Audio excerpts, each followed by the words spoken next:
जयगुरु मु देवराज वेलकम कर my YouTube channel Devraj life vision आपने केमती अच्छा मुझे भल आशा कर ठाकुर द्वारा आप भल थे भगवान समस्त मंगल करते आसन आज गोटे नुआ ब्लक आज नुआ ब्लक आम जा कौटी जा वार्षिक सत्संग अधिवेशन जा जो देखा कहार माँ मानकर आज जा देखा माँ मानकर जो मातृ सम्मेलनटा मु बहुत कम करची मो ब्लॉग रे तो मातृ सम्मेलन ब्लॉग मु प्राय करनी किंतु एथर माने बहुत कम करची गोटे दुटा खंडे करिची आउ देखिबा हमर श्रद्धेय माँ मानकर बहुत सुंदर जाजन भी एते सुंदर जाजन माँ मानकर भी मु जानि नथली आउ मातृ सम्मेलन रे आउ आपण देखिबा आज ब्लॉग रे आपण केमका लागुची निश्चय कमेंट करते जणाइबे आ डेरी करबे नै आसुबा देखिबा मातृ सम्मेलन रे माँ मानकर बहुत सुंदर जाजन आसंतु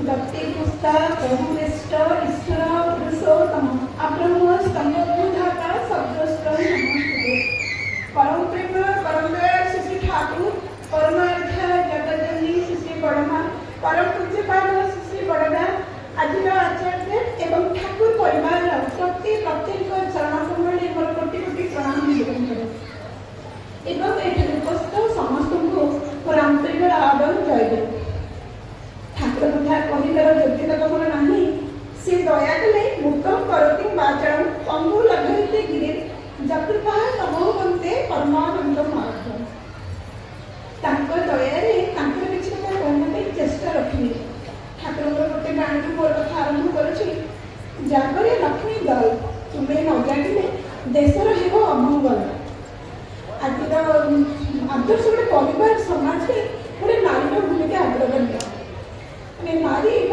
सरकार आज नारी सशक्तिकरण कर व्यस्त नारी सशक्त हेले देश सशक्त हो कि वास्तव में समाज में जहाँ देखा जाए ना बेसी नारी निर्यातना और नारी विशृंखला बढ़ी चली एसब पक्षे दायी निजे नारी आज आम डिग्री डिप्लोमा हासिल करें यूनिवर्सिटी डिग्री हासिल करें सत कि लक्ष्मी माँ डिग्री थी ठाकुर नारी भितर नारी पथरे आमको जो बाड़ी देगले ताहाजी आम पाखे देखा जाए ना और समाज में देखा जाए बोली तो इस ठाकुर ये सत्संग मातृ सम्मेलन लाभ सृष्टि होती गोटे झील तार व्यक्तिगत जीवन भी ठीक रखे तार दाम्पत्य जीवन पारिवारिक जीवन ठीक हो गोटे नारी तार किपर समस्त परिपूर्ण कर शिक्षा पाइब विशेष कथा है नारी अष्ट वैशिष्ट्य जोटा कि 8टा गुण अच्छी तो प्रत्येक नारी जो ठाकुर को धरी से जानी थे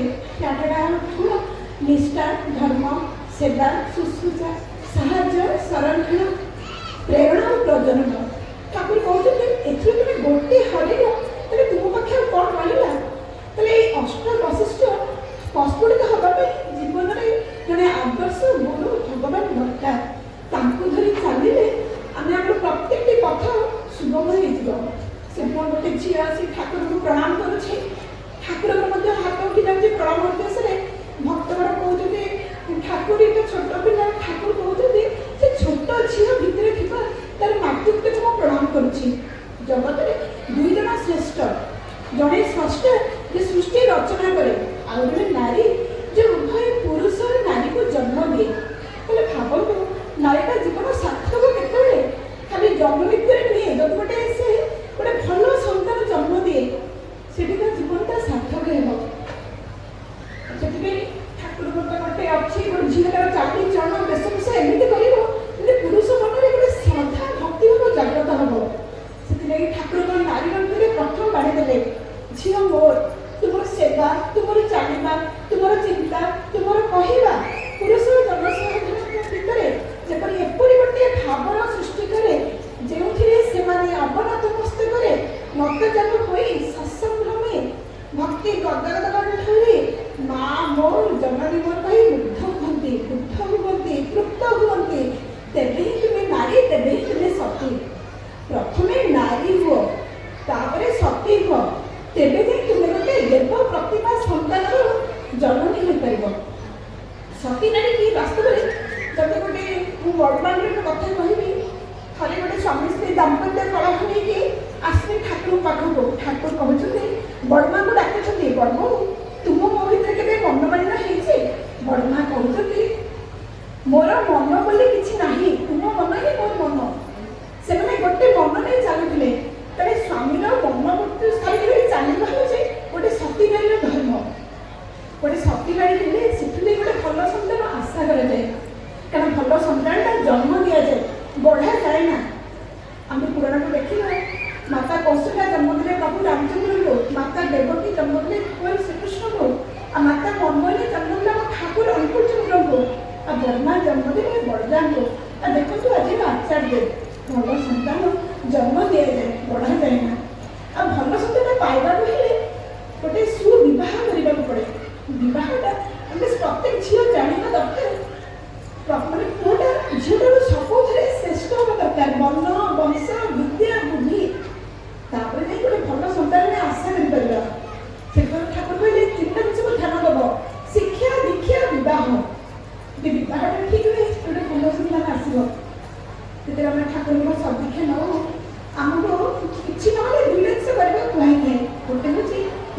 ବାସ୍ତବରେ ସିଏ ଆମକୁ ସବୁ ଦିଗରୁ ଭରପୁର କରିବା ପାଇଁ ଏଇ ନମ୍ବର ଟିକେ ବାହାନା କରନ୍ତି। ଯେମିତି ଦେଖିଲେ ବାଇବେଲରେ ଗୋଟେ କଥା ଅଛି, ଯେତେବେଳେ ଇହୁଦୀ ମାନେ ଯୀଶୁଙ୍କୁ ରାଜ ରାସ୍ତାରେ ନାନା ଚକ୍ରାନ୍ତ କରି ଘୋଷାଡ଼ି ଘୋଷାଡ଼ି ନେଇଯାଉଛନ୍ତି, ସେତେବେଳେ ପଚରା ହେଉଛି ଆର୍ ୟୁ ଫଲୋଅର୍ସ? ତାଙ୍କର ଯେଉଁମାନେ ଅନୁସରଣକାରୀ ଥିଲେ ସେମାନେ ଭୟଭୀତ ହୋଇ କିଛି କହିପାରୁନାହାନ୍ତି, କାରଣ ତାଙ୍କୁ ମାନେ କିଛି ଦଣ୍ଡ ଦିଆଯିବ।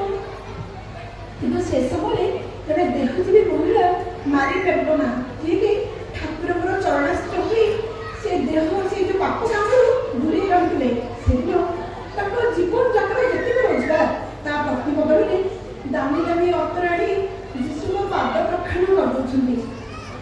ଦେଖଣାରୀମାନେ କହୁଛନ୍ତି, ଆରେ ଏତେ ଗୁଡ଼ାଏ ଅର୍ଥ ଏଠି ବିନିଯୋଗ କରିବା କ'ଣ ଦରକାର? ଏହି ଅର୍ଥରେ ତ କେତେ ଦୁଃଖୀ ଦରିଦ୍ରଙ୍କର ସେବା ହୋଇପାରିଥାନ୍ତା। ସେତେବେଳେ ଯୀଶୁ କହୁଛନ୍ତି, you can get thousands of beggars any time, any moment if you want, but me shall not again. ତୁମେ ମାନେ ଯେତେବେଳେ ଚାହିଁବ, ଯେଉଁ ମୁହୂର୍ତ୍ତରେ ଚାହିଁବ, ହଜାର ହଜାର ସଂଖ୍ୟକ ଦୁଃଖୀ ଦରିଦ୍ର ଭିକାରୀ ପାଇବ, କିନ୍ତୁ ଗୋଟେ ନୁହେଁ, ପରମ ପିତାଙ୍କୁ ନୁହେଁ। ସତରେ ସେ ତ ସବୁ ସମୟରେ ଆସନ୍ତିନି। ଆମର ତ ଭାଗ୍ୟବାନ, ଆମେ ଠାକୁରଙ୍କୁ ଧରିଛେ, ଠାକୁର ଇଷ୍ଟବୃତ୍ତି କଥାଟା ପ୍ରଚଳନ କରିଛନ୍ତି, ଆମେ ସବୁ ଭାଗ୍ୟବାନ। ଆଜି ଠାକୁରଙ୍କ କଥା ଦେଖିବା, ଦିନେ ଠାକୁର ପଦ୍ମ ନଦୀରେ ଗାଧୋଇ ସାରି ଫେରୁଛନ୍ତି, ନଦୀ ମଧ୍ୟରେ ଜଣେ ଭିକାରୀ ଠାକୁରଙ୍କୁ ମାଗୁଛି, ବାବା ସାହେବ ମୋତେ କିଛି ଦିଅ। ଠାକୁର ମଧ୍ୟ ତାକୁ ହାତ ମତେ ମାଗୁଛନ୍ତି, ଆରେ ତୁ ମୋତେ କିଛି ଦେ। ସେ ଭିକାରୀଟା ସେ ସ୍ଥାନ ଛାଡ଼ି ପଳାଉଛି, ତାହେଲେ ତାଠୁ ଠାକୁର କିଛି ନେଇଯିବେ। ସେଦିନ ଠାକୁର ଭାରି ମନ ବିଦୀର୍ଣ୍ଣ ହୋଇ ପଡ଼ିଛି, ଘରକୁ ଫେରିଛନ୍ତି, କିନ୍ତୁ ଭୋକରେ ବସି ପାରୁନାହାନ୍ତି। ଭକ୍ତଗଣ ପଚାରିବାରୁ ଠାକୁର କହୁଛନ୍ତି, ଆରେ ତୁମେ ମାନେ କାହିଁକି ତାକୁ ବୁଝେଇଲ ନାହିଁ ମୋତେ କିଛି ଦେବାକୁ? ଭକ୍ତଗଣ କହୁଛନ୍ତି, ଠାକୁର ସେ ତ ଭିକାରୀଟା, ଆପଣଙ୍କୁ ବା କ'ଣ ଦେବ? ଆପଣ କୁହନ୍ତୁ, ଆମେ ଦେଇଦେବୁ। ଠାକୁର କହୁଛନ୍ତି, ଆରେ 7 ଜନ୍ମ ଧରି ପରମ ପିତାକୁ ଦବାର ତାର ଖାତା ନାହିଁ, ଯେଉଁଥିପାଇଁ ତାକୁ ଏ ଭିକ୍ଷା ବୃତ୍ତି ସେ ଛାଡ଼ି ପାରୁନି। ଯଦି ମୋତେ ଆଜି କିଛି ଦେଇଥାନ୍ତା, ମୁଁ ତାର ଏ ଭିକ୍ଷା ବୃତ୍ତିଟା କାଟି ଦେଇଥାନ୍ତି। ତ ଦେଖନ୍ତୁ, ଭାବନ୍ତୁ, ଭାଗ୍ୟବାନ ଆମେ ସବୁ। ଆମେ ଠାକୁରଙ୍କୁ ଧରି ଇଷ୍ଟବୃତ୍ତି କରି କେତେ ଜନ୍ମ ଜନ୍ମାନ୍ତର କର୍ମଫଳ କାଟି ଚାଲିଛେ। ଆଉ ଯଦି ଦେଖିବା ପୁରାଣ ପୁସ୍ତକ ଯିବା, ଆମର ସୁଦାମ ଚରିତ୍ର, ସୁଦାମ ଯେତେବେଳେ ବାଲ୍ୟ କାଳରେ ଗୁରୁକୁଳରେ ପାଠ ପଢ଼ୁଥିଲେ, ସେତେବେଳେ ଗୁରୁ ମାତା କିଛି ଖାଦ୍ୟ ପଠାଇଥିଲେ ସୁଦାମ ପାଇଁ ଆଉ ଭଗବାନ ଶ୍ରୀକୃଷ୍ଣଙ୍କ ପାଇଁ। ସୁଦାମଙ୍କର ବାଲ୍ୟକାଳ, ସିଏ ରୋଗ ହେଉ କିମ୍ବା ପିଲାବେଳ ସେ ଜାଣିନାହାନ୍ତି, ସେ ତାଙ୍କ ଖାଦ୍ୟ ସହିତ ଭଗବାନ ଶ୍ରୀକୃଷ୍ଣଙ୍କର ଖାଦ୍ୟଟା ଖାଇ ଦେଇଥିଲେ। ଆଉ ପର ମୁହୂର୍ତ୍ତରେ ତାଙ୍କୁ କେତେ ଦୁଃଖ ଦାରିଦ୍ର୍ୟ ଜୀବନ କାଟିବାକୁ ପଡ଼ିଥିଲା। ଆଉ ଯେତେବେଳେ ସେ ଦାରିଦ୍ର୍ୟ କାଟିବା ପାଇଁ ସୁଦାମଙ୍କ ପତ୍ନୀ ସୁଦାମଙ୍କୁ ପଠାଉଛନ୍ତି, ତୁମେ ଯାଅ, ତୁମର ସାଙ୍ଗ ତ ଦ୍ୱାରିକାର ରାଜା, ତାଙ୍କର କିଛି ସାହାଯ୍ୟ ଭିକ୍ଷା ମାଗିବ। ଯେଉଁଟାକି ସୁଦାମା ଯାଉଛନ୍ତି କ'ଣ ନେବେ, ଘରେ ସେଇ କ୍ଷୁଦ ଭଜା ମୁଠେ ନେଇକି ଯାଇଛନ୍ତି। ଯେତେବେଳେ କ୍ଷୁଦ ଭଜାଟା ଭଗବାନ ଶ୍ରୀକୃଷ୍ଣ ଖାଉଛନ୍ତି, ସେତେବେଳେ ସୁଦାମା ତାଙ୍କୁ କିଛି ମାଗି ପାରୁନାହାନ୍ତି, କିନ୍ତୁ ଘରକୁ ଫେରୁଛନ୍ତି, ତାଙ୍କର ଘର ପୁରା ରାଜପ୍ରସାଦ। ତାହେଲେ ଭାବନ୍ତୁ, ଭଗବାନଙ୍କୁ ଦବାରେ ଆମେ କ'ଣ ସବୁ ପାଉ। ଆଉ ଯଦି ଦେଖିବା ଆମର ଦ୍ରୌପଦୀ ଚରିତ୍ର, ଗୋଟେ ସମୟରେ ଭଗବାନ ଶ୍ରୀକୃଷ୍ଣ ଆଉ ତାଙ୍କର ଅଷ୍ଟପାଟକ ମିଶି ଆଉ ଦ୍ରୌପଦୀ ବସିଥିଲେ, କୌଣସି କାରଣ ନାହିଁ, ଭଗବାନଙ୍କର ଆଙ୍ଗୁଠି ଟିକେ କଟିଗଲା। ଅଷ୍ଟପାଟକ ମିଶି କ'ଣ କରିବେ ବ୍ୟତିବ୍ୟସ୍ତ ହୋଇ ପଡ଼ିଲେ। ସେତେବେଳେ ଦ୍ରୌପଦୀ କ'ଣ କଲେ, ତାଙ୍କର ପିନ୍ଧିଥିବା ଆଞ୍ଚଳ କାଟି ଆଞ୍ଚଳକୁ ଚିରି ଆଙ୍ଗୁଠିରେ ଗୁଡ଼େଇ ଦେଲେ। ପର ମୁହୂର୍ତ୍ତରେ ଦେଖାଯାଇଛି, ଯେତେବେଳେ ଦ୍ରୌପଦୀଙ୍କର ବସ୍ତ୍ରହରଣ କରାଯାଇଛି, ସେ ଭଗବାନ ଶ୍ରୀକୃଷ୍ଣଙ୍କ ଅଭୟ ହସ୍ତରେ ଏତେ ଲୁଗା ଆସି ପହଞ୍ଚିଛି, ଯେଉଁଟାକି ଦୁଃଶାସନ ତାଙ୍କ ବସ୍ତ୍ରହରଣ କରିପାରିନି। ତାହେଲେ ଭାବନ୍ତୁ, ଆମେମାନେ ସବୁ କେତେ ଭାଗ୍ୟବାନ। ସିଏ ହେଉଛନ୍ତି ରାଜା ଭିକ୍ଷୁ, ପ୍ରତିଦିନ ଆମ ଦ୍ୱାର ଦେଶକୁ ଆସି ଠକ୍ ଠକ୍ କରି ପୁଣି ଶୂନ୍ୟ ହସ୍ତରେ ଚାଲି ଯାଉଛନ୍ତି। ତେଣୁ ତାଙ୍କୁ ଦିଅ, ଜବରଦସ୍ତି ଦିଏ, ପ୍ରେମ ସହିତ ଦିଅ। আর ঠাকুরপুর আউটে পাঠিয়েছি your sound will reach me because I am the sound. আমাদের আকুଳ ପ୍ରାର୍ଥନା ଭଗବାନ ପାଖେ ପହଞ୍ଚେ। ଆଉ ଭଗବାନଙ୍କର ଏଡ଼େ ସୁନ୍ଦର ଚରମ ସମାଧାନ ଦିଅନ୍ତି, ତାହା କଳ୍ପନା ବି କରାଯାଏ ନା। ଗୋଟେ ମା, ସିଏ ତାଙ୍କର ଘରେ ତାଙ୍କର ରୋଗାକ୍ରାନ୍ତ ପୁଅ, ଅଭାବ ଅବସ୍ଥା, ପୁଅକୁ ନେଇ ଡାକ୍ତର ଦେଖାନ୍ତି, କିନ୍ତୁ ଡାକ୍ତର କୁହନ୍ତି ପୁଅକୁ ଦିଲ୍ଲୀ କିମ୍ବା ବମ୍ବେ ନେଲେ ତାର ଦେହ ଭଲ ହେବ। ଅଭାବୀ ମା, ଘରେ ପଇସା ନାହିଁ, କେମିତି ନା କୁଆଡ଼େ କ'ଣ କରିବେ, କେବଳ ଠାକୁରଙ୍କୁ ତାଙ୍କର ପ୍ରାର୍ଥନା କରନ୍ତି ସକାଳେ ସନ୍ଧ୍ୟାରେ। ଏମିତି କେତେ ଦିନ ବିତି ଯାଇଛି, ଦିନେ ହଠାତ୍ ତାଙ୍କ କବାଟ ଠକ୍ ଠକ୍ ଶୁଭିଲା। ଦେଖିଲେ ଜଣେ ଭଦ୍ରଲୋକ ପଚାରିଲେ, ମାତା ପଚାରିଲେ କ'ଣ କାମ ଥିଲା। ଭଦ୍ରଲୋକ କହୁଛନ୍ତି ମୋର ଗାଡ଼ି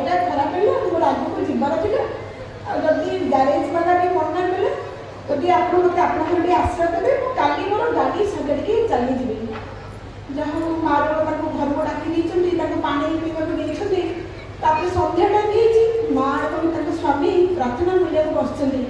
ଭଦ୍ରଲୋକ ଜଣଙ୍କୁ ଡାକୁଛନ୍ତି। ଭଦ୍ରଲୋକ ଜଣ କହୁଛନ୍ତି, I don't believe in prayer, I don't believe in god, I believe in my duty. ମୁଁ ଭଗବାନଙ୍କୁ ବିଶ୍ୱାସ କରେ ନା, ପ୍ରାର୍ଥନା ବିଶ୍ୱାସ କରେ ନା, ମୁଁ ମୋର କର୍ମକୁ ବିଶ୍ୱାସ କରେ। ଯାହା ହଉ ସେ ମା ଆଉ ତାଙ୍କ ସ୍ୱାମୀ ପ୍ରାର୍ଥନା କରୁଛନ୍ତି। ଏହି ସମୟରେ ଭଦ୍ରଲୋକ ଜଣକ ଦେଖୁଛନ୍ତି ମା ଗୋଟେ ରସି ସାହାଯ୍ୟରେ ଦୋଳିକି ଝୁଲଉଥାନ୍ତି। ପ୍ରାର୍ଥନା ସରିଲା। ଭଦ୍ରଲୋକ ଜଣକ ପଚାରେ, ମା ତୁମେ ପ୍ରାର୍ଥନା ସମୟରେ ସେ ଦୋଳିରେ ଗୋଟେ କ'ଣ କେମିତି ଝୁଲଉଥିଲ? ନା ମା ଜଣକ କହୁଛନ୍ତି କାନ୍ଦ କାନ୍ଦରେ କି ସେ ଦୋଳିରେ ମୋର ରୋଗାକ୍ରାନ୍ତ ପୁଅ, ଯେଉଁଟାକି ଡାକ୍ତରମାନେ କହୁଛନ୍ତି ତାର ଚିକିତ୍ସା ଏଠି ହେଇପାରିବନି, ଦିଲ୍ଲୀ କିମ୍ବା ବମ୍ବେ ନେଲେ ତାର ଚିକିତ୍ସା ହେଇପାରିବ। ଯାହା ସେଦିନ ଭଦ୍ରଲୋକ ଜଣକ ଗୋଟେ ଆଚରିତ ହୋଇଛନ୍ତି, କାହିଁକିନା ସିଏ ଜଣେ ଥିଲେ ଦିଲ୍ଲୀର ଡାକ୍ତର। ସେ କହୁଛନ୍ତି, I believe in god, I believe in prayer. ତୁମମାନଙ୍କ ପ୍ରାର୍ଥନା ମୋତେ ସୁଦୂର ଦିଲ୍ଲୀରୁ ଏଠି ପହଞ୍ଚି ଦେଲା। ମୋର ଆଗକୁ ଆହୁରି 50 କିଲୋମିଟର ଯିବାର ଥିଲା। ମୁଁ ଗୋଟେ ଉତ୍ସବକୁ ସମ୍ମାନିତ ହେବା ପାଇଁ ଆସିଥିଲି। ଆଉ ତୁମମାନଙ୍କ ପ୍ରାର୍ଥନା ଏଠି ତୁମ ଘର ଆଗରେ ମୋର ଗାଡ଼ି ଖରାପ ହେବା, ତୁମ ଘରେ ଆସିକି ମୁଁ ରହିବା, ଏଗୁଡ଼ା ସବୁ ତୁମର ପ୍ରାର୍ଥନାର ଫଳ। ଶେଷରେ ସେ ଭାଇ ଜଣକ ତାଙ୍କ ପୁଅକୁ ନେଇ ଡାକ୍ତର ଦେଖେଇ ପଇସା ଖର୍ଚ୍ଚ କରି ତାକୁ ସୁସ୍ଥ କରିଛନ୍ତି। ସେଥିରେ ବାସ୍ତବରେ ଆମେମାନେ କେତେ ଭାଗ୍ୟବାନ। ଏଇ ଠାକୁରଙ୍କର ଇଷ୍ଟ ପ୍ରତି ପ୍ରାର୍ଥନା କରି ଆମେ କେତେ ଦୁଃଖ କଷ୍ଟରୁ ରକ୍ଷା ପାଉଛେ ତାର ହିସାବ ନାହିଁ। ସର୍ବଶେଷରେ ସମସ୍ତଙ୍କର ମଙ୍ଗଳ ପ୍ରାର୍ଥନା କରି ରହୁଛି। ଜୟ। ଆଜିର ବ୍ଲଗ୍ ତୁମେ ଦେଖିଲେ କେମିତି ମାଆମାନଙ୍କର ବହୁତ ସୁନ୍ଦର ଯାତନ ମାତୃ ସମ୍ମିଳନୀରେ ଆପଣମାନଙ୍କୁ କେମିତି ଲାଗିଲା ନିଶ୍ଚୟ କମେଣ୍ଟ କରି ଜଣାଇବେ। ପୁଣି ଦେଖା ଗୋଟେ ନୂଆ ବ୍ଲଗ୍ ରହୁଛି ଆପଣମାନଙ୍କୁ ଦେବରାଜ ନମସ୍କାର। ଜୟ ଜଗନ୍ନାଥ, ଜୟ ଗୁରୁ।